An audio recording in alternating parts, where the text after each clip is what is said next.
Hey there. I just want to share a tip I learned. Um, for years, through trial and error, I found that when I was sending stuff through a send with reverb on it, I would roll off the low end just because it seemed to muddy up the mix. There's a lot of info down here that I don't need on a reverb send. Um, so, what I would do is I would put an EQ before the reverb on that channel, the send, that the vocals or the guitar or whatever was going through it. And I would roll off the low end up to wherever the frequency was of anything I was recording. But one day I came across a video with Dave Pensato, and he talked about the Abbey Road reverb trick that he learned from Bobby Owsinski. And I did some research. I found a video of Bobby Owsinski talking about it, and I'll try to link to that below in the description of the video. And he said, talking to some engineers at Abbey Road, that they said there was some sweet spots that they did on this, or that they would roll off the low end around 600 hertz, and the high end they would roll off down to around 10K, and they would roll it off about 2 dB. And I started using it, and it really is sweet. It makes a difference. So what you do is you put it on the send before the reverb, before what's going into the reverb. And I'll play a track here. I'll play just the vocal. I'll play it without it, and I'll bring it in. Now, keep in mind, it's not night and day dramatic, like, oh my gosh, check this out. But maybe I obsess over the stuff, and I can hear it. I can hear all this info down here on the reverb that I do not need and just muddies up your mix.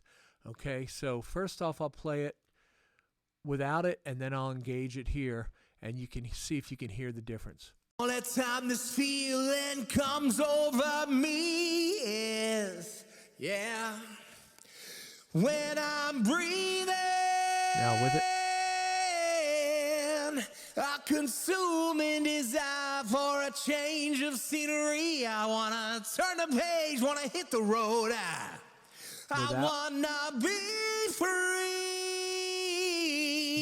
Don't ever set my anchor down.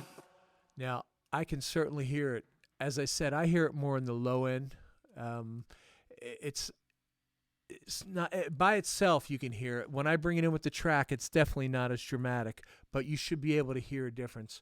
And if it matters, I'm just using a plate, the Percasti plate on Slate's Verb Suite. You don't need these. You can do this with any stock EQ. I can do it with just the Logic EQ, the Logic Reverb. I just happen to like the Percasti on this. So let's play it with the full band backing them and see if you can hear it there too. Okay, so I'll play the track, not soloed. I'll play everything without it, and then I'll go ahead and add the roll-offs. All the time this feeling comes over me, yeah. Now I'll bring it in. When I'm breathing,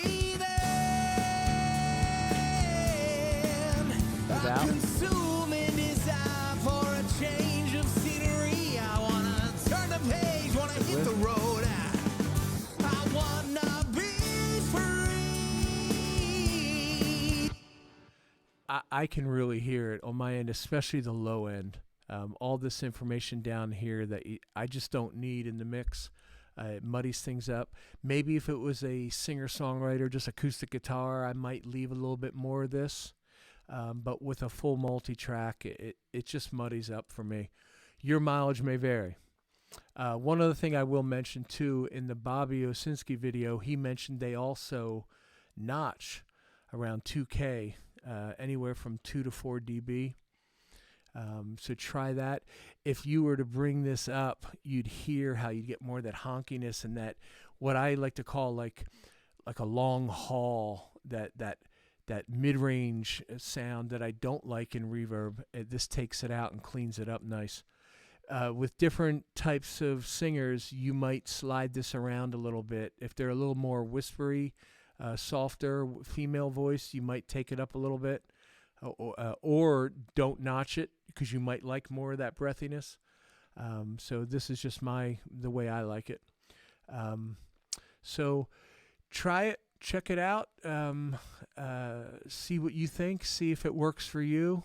But it's a pretty slick trick, and I hope it helps you clean up your mixes a little bit. All right, take care.